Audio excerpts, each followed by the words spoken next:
Hello and welcome to the What's the Story podcast. I'm Jarlath Cowan. And I'm Victoria Houston. Each week we'll be focusing on the stories that matter to you. Stories about the people and places that make Tyrone so special. The What's the Story podcast is brought to you by the Northwest News Group, who also print our much-loved newspapers, the Ulster Herald, Strabane Chronicle and the Tyrone Herald. Enjoy the show.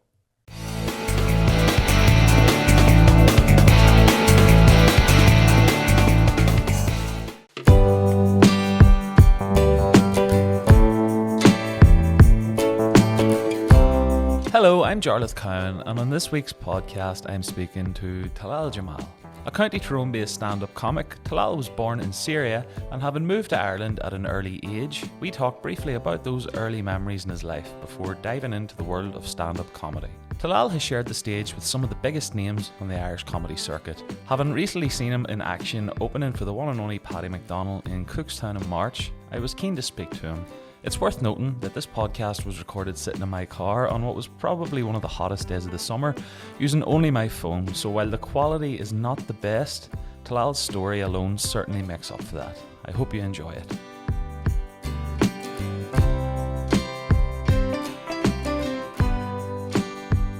It's not the best of days for two big lads like us to be sitting in a car in 29 degree heat, so we'll not be too long with it. But Talal Jomar, so just ahead of we have a new comedy night coming to Dungannon, so I haven't spoke to you before, just thought I'd get a bit of a catch up. So just if you'd share a bit of your origins. I suppose you were born in Syria until the age of 5 you lived in it, was it? Yeah, so I was born in Syria, then moved to Saudi Arabia, lived there for a couple of years, and then moved to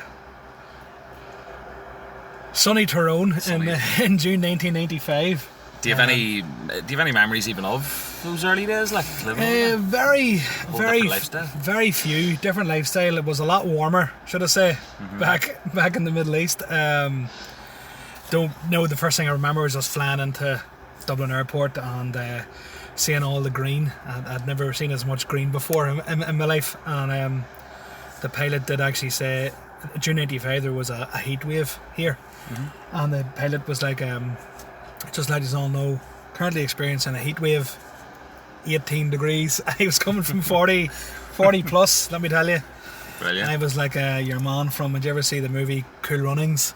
Sanka, he's wearing the suitcase and all. I was extremely cold getting off that airplane, but I've acclimatised well over the years. You've adjusted well. Yes. No, it's the one thing I noticed now. I've seen you recently opening for Paddy McDonnell in the Burnavon, and it was your opening bit when they announced your name, and you talked about how, you were sure the audience didn't think you would sound like you did now. You have the full-blown Tyrone accent anyway in comparison to the name, so there's that, humorous sort of contrast, I suppose. Yes. But yeah, so as I suppose jumping forward, you just grew up around Tyrone, went to school, same as us all, nothing too mad. Got involved in engineering as well. It's the only thing to do in Tyrone is engineering. Is that what you're doing to this day? I've actually just moved jobs there recently, so first time moving job in 15 and a half years, so it's been a big year for me. So yeah, it's good. Deadly. What age are you now? I'm 36, just turned 36 there back the end of July there. Grown old gracefully. That's it. So, just about the comedy, I suppose. When did you get the bug for that initially? Something I always wanted to do. I remember watching a Richard Pryor special when I was about 15, 16, and just immediately fell in love with it. Watched Peter Kay again, more his stuff, and just something I always wanted to do. Just never really figured out how to get into it or anything like that.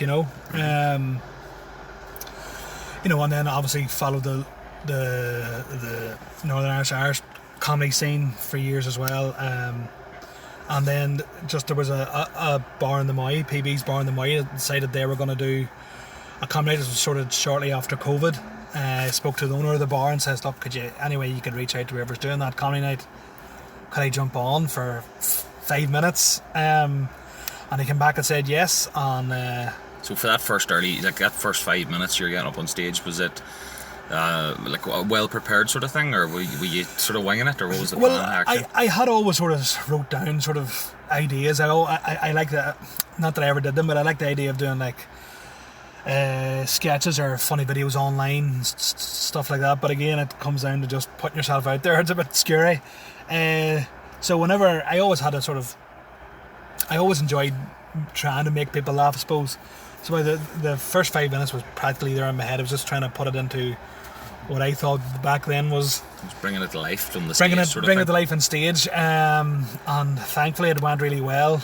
And just from the end, so from that day, I think it was the 26th of November. From that date, I absolutely love it. It would something I'd love to do full time. Whether I ever make it to that, I don't know, but I'm just going to enjoy it for. Oh, you're making the right shapes out of it. That's amazing. yeah, I suppose so.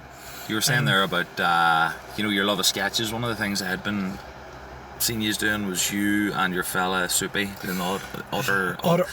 You can't help but say in the Tyrone accent. Otter Scotter. You have to say Otter Scotter. Yeah. It seems very like nearly spontaneous or something. There's a charm about it. Like, it's one of those things. I was telling one of the lads earlier in work, we were talking about it funny enough, and I was saying like, it's not that you sit laughing out loud at it, but there's just like there's a charm to it, like a comedic sort of bit of a charm. It's all pub banter. Like. It all started from, he's from Newry, this guy, great friend of mine, good lad, good comedian too, and so I'd have been saying phrases that he mightn't have understood, and he went, "What is that?" And I was like, "That's just the way we sort of speak." And then obviously he had maybe like Newry would have their own dialect too, so that sort of formed. And we would just, it reminds us a couple of old boys sitting in the bar chatting nonsense, and that's how it started. And we just thought we would do it. We both enjoyed doing it, and that sort of, I suppose the charm is that you can picture every local bar has those characters, and I think that's sort of what it's all sort of stemmed from. And are they spontaneous, or they are? Yes. So we do go in with a very vague idea of what we're going to do, and it just, we record it all in one take in the auction rooms in the Moy, and out the back, and sometimes we can record a sketch, and the sketches are about a minute long maybe.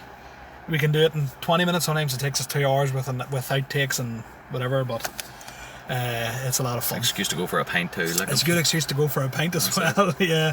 No, I was thinking, like, you can picture, there's Desi that you talk about, and a couple of them that I've watched. Yes, Desi is the guy, but everybody knows a Desi.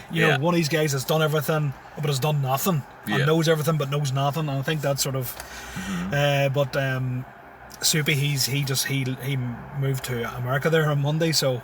Is that the end of them, or? No, we've he's only over for a couple of months, so we're gonna have. Get back at them eventually. We're gonna get back at them eventually. Happy days. Yeah. It took a wee thing to let go, like, especially just that wee click there, like, so. Yes. You were saying too about the difference, even him being a Newry man and up around even the way we talk around here. Like, I get to see him with ones in Belfast, friends of mine in Belfast, and like a word with a whole different meaning down there is scundered.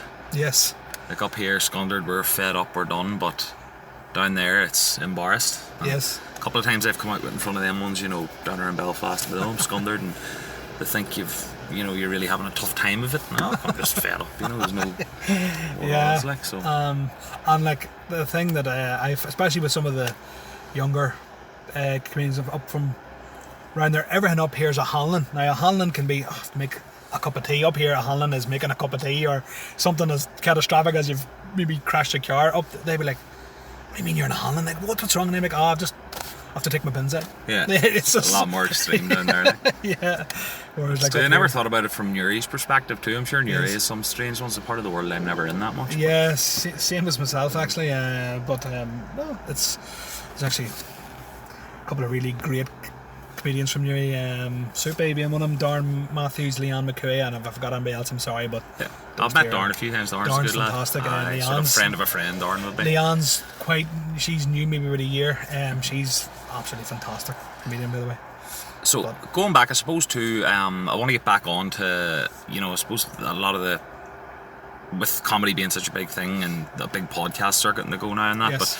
But I'll touch on that eventually. But thinking back to your first time on stage, 5 minutes in the Moy, PD's Yes. bar, so it sort of came together from there. And was it a case of did you start getting offers, or did you just keep powering on? Or? I just had to keep powering on and going to open mics and writing more, and once I sort of got to know what the comedy sort of scene was like, because I only really knew of like Lowry's Comedy Club or the Empire, but there's so many great open mic spots that you go down, and it's almost a wee bit of networking involved too, and it is just a case of very much showing your face, explaining who you are, and that you want to get into stand up. So many great guys, Luke McGibbon being one of them, Alan Irwin, who's a fantastic comedian. Both of them are fantastic comedians, but they run, different comedy clubs and different things, and sort of just getting to know those guys and message them, and just having to wait till you get asked to do a 5-minute open spot, and then hopefully that goes well and you get asked back for more time, and eventually that's how you build it up. So was it long until were you aiming to develop, say, your first half hour or your first 20 minutes? It took me 3 years to develop what I would, to develop 45 minutes to an hour, and there was a lot of stuff in that I sort of look back on now going, I can't believe I said that, that's real bad. But I'm going to say bad, I don't mean bad as in controversial, bad as in like the content of it. It's actually just not that funny. You cringe a wee bit, like, thinking back to it. But apparently that's a very normal process to go through. That's it. It's something I always admired about comedians is, like, for myself, like, I play music, and it's just as simple, learn a couple of tunes, go for it, or write a few tunes of your own, go for it. But with comedy, you need to have that flow and that consistency. That is something I always admired, and like, not that I've never had a notion to try comedy or do comedy, but I've always, as I said, admired that sort of drive to keep an hour running like that. And like, you almost have to learn. Well, I'm only speaking from my own experience. You almost have to learn by failure. As in, you might think something's really funny in your head, and you put it on stage and you go, well, that's not funny at all. But there's some bits that I've had that I first 4 or 5 times I tried them and it just didn't work. And then I might have spoke to somebody else like, what way would you change it? So sometimes it's all about the pace of the joke or how you word it, and eventually the bits work. And I think that, like, that's when you'll be like, oh, this is great, comedy's great. But there's times, as I say, on stage where you get no laughs, and it's a very lonely, very, very lonely place up there. But thankfully I've had a few, but not a huge amount. So happy days. So was it like, were you long in the game then? I suppose, did you start getting sort of a couple of offers for opening slots with a couple of the bigger guys? So it was a couple of years. Quite lucky that I'm from maybe Tyrone, as in a majority of the comedians are probably up in Belfast or wherever. So if they're doing a venue in like Cookstown or Dungannon or wherever, Glenland even, it's maybe handy for them to have someone like me who probably knows the area and probably knows a lot of people going to it. So I can help sell a few tickets too in that sense. It has worked in my favour being from Tyrone. Never thought that people can say that, but it has.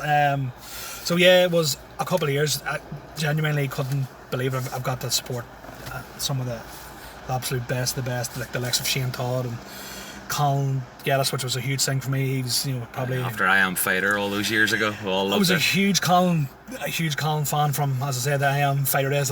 Nearly everybody was. To get those support for him in Oma was a massive thing. He's done so good for himself, Colin, considering, like, in a sense, as funny as I Am Fighter was, it was really like a one-trick sort of type thing. So, after, say, 5 or 6 of those, I remember personally thinking, right, this is getting maybe a wee bit played out here, but he's gone just so beyond that now and become, like, the comedian he is. It's just incredible. Yeah, even he was probably the first to have a podcast. He was the first maybe to do online sketches. He always seems to be the first to do something, and I think that's why he probably is, as I say, he's probably my favourite comic.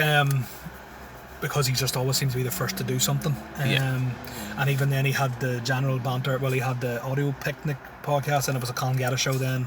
So I've been a fan for a long time. Then it was like general banter.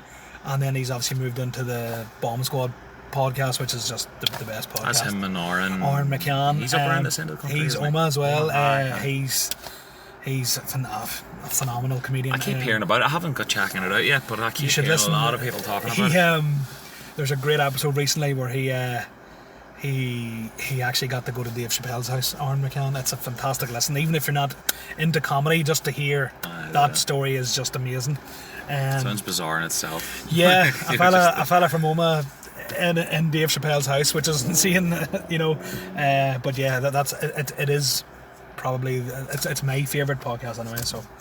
So I suppose talking about, you know, gigging around locally and that, you recently sold out your first headliner in the Crack. Yeah, sold out my first headliner in the Crack Theatre. Couldn't genuinely, still probably can't believe it. Absolutely blown away by the support it was showing. I think that I knew he was going to have friends and family there, but to have, I don't want to sound cringy here, but to have people there that I didn't know personally, they must have obviously seen me gig somewhere else and bought a ticket to my own show was a very, I don't know what the word I'm going to use to describe, but it was a very humbling, probably very surreal. Not humbling, surreal, yes. A very surreal experience. Look, the show went well. I'm my own worst critic, like most performers are. I felt I could have done a lot better. Maybe nerves got the better of me, maybe to an extent, but on the whole, anybody who was speaking to had a great time on it, and yeah. So who was on the bill that night? It was just so it was me. Then Sean McAlevey, and he was MC, and then I had Kieran Franco as well. They had the two comedians. Sean's from Newry, Kieran's from Belfast. We probably came up together in the scene. They were all started around the same time. They'd be two of my bestest comedy mates. So nice, it was nice to have them there. You know, I'd done support for their first solo show, so it was a nice wee sort of. These are all kind of looking after each other in that sense. Yeah. Have you ever considered starting your own podcast? I have had a few podcasts. I used to have a podcast called Middle East and Tyrone. Done really well. Then just the guy who done the podcast with, just our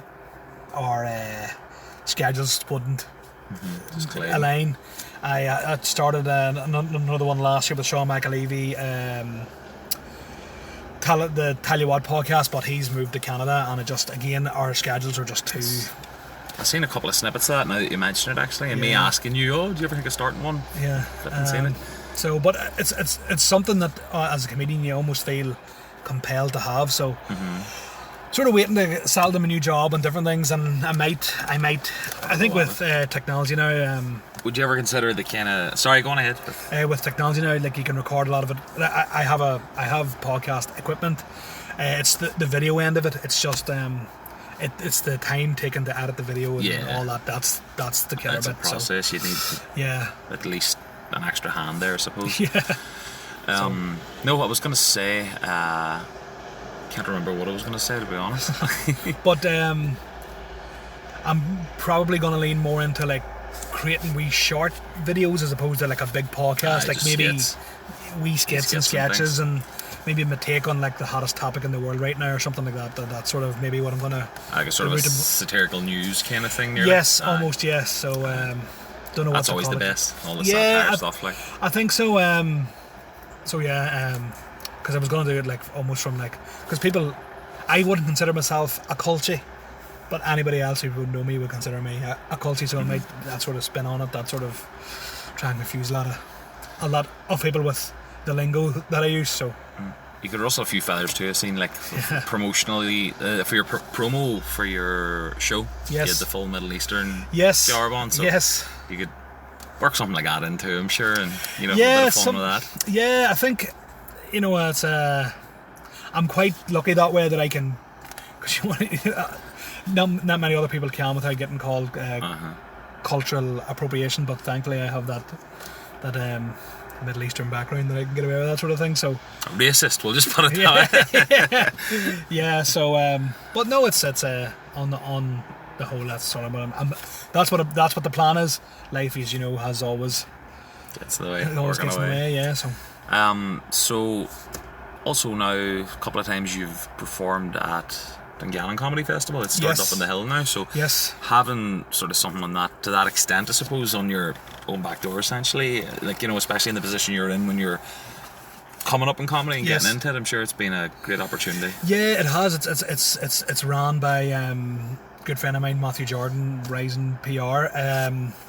So he would run a few events. He would be more country western sort of music. It sort of would be his niche, and he just came to me one time and asked about, how do you think comedy would work? And at the time I was like, comedy's flying, I think it would do really well. And without him it wouldn't have been possible at all, because he makes sure the sound's perfect, the venue's perfect, everything's perfect. And then since then it's just, we do it every year now. So yeah, so look out for next year's. Brilliant. What months are usually around? Usually in around May, like the bank holiday weekend in May time. It's a great spot too. It's up at that marquee, isn't it? It's a very underutilized space. I think it's a beautiful venue. It's a beautiful the area around it's beautiful as well. You can see every county in Ulster from that point, which is I didn't realise I was up there for the first time, but been up around for just over the years. They've done a couple of different sort of all day events and things, up around it. Like it is very underutilized in my opinion anyway. And again, comedy shouldn't be a thing that you have to go to Belfast for or go to Dublin for. Like I am trying to with different bars and different things, try and bring comedy here and almost make like Dungannon or Tyrone a hub for comedy. I know up in Omagh you have Daly's Comedy Club run by Conor Keys, but it's still a 40-minute drive from this sort of area to Omagh, or 40 minutes to just Belfast. To get people out and about. Just to get people out and about. Starting with the lineup anyway. You have a lineup now for this first one coming up in the Blackthorn. Yes. So, William Thompson, fantastic comedian. William's brilliant. If you don't know, check him out social media. He's currently doing he's over in Edinburgh Fringe doing a run over there. He's on the Mudblood podcast with Paddy McDonald. He's B&T with me quite regular. He's getting bigger in the UK as well. Diona Doherty, she's just off the back of a tour. Fantastic. I have got to do support for her on her tour, which was pretty cool. And then her husband Sean Hackerty's the MC.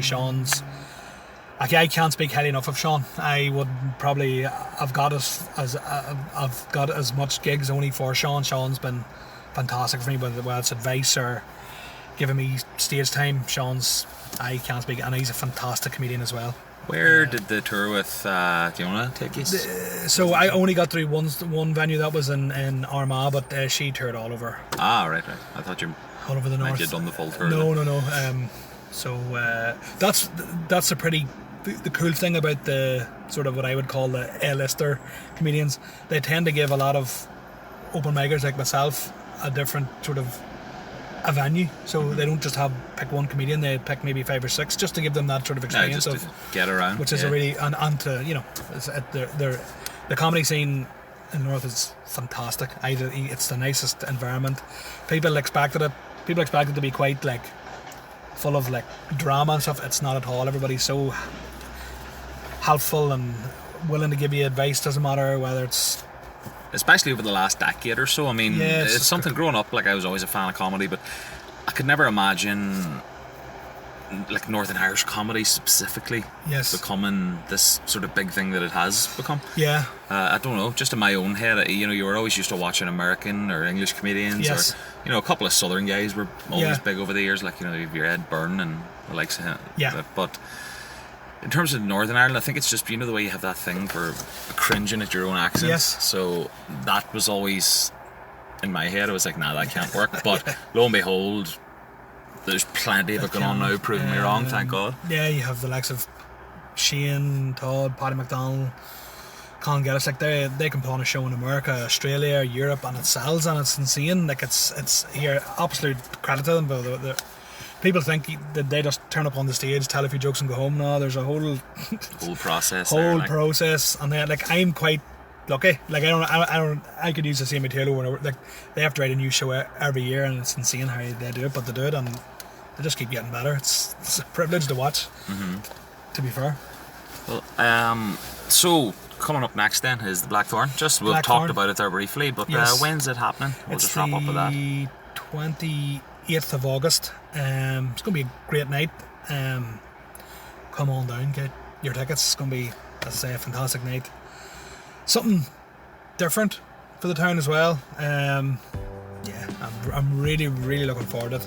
It's obviously been reopened under the Blackthorn name.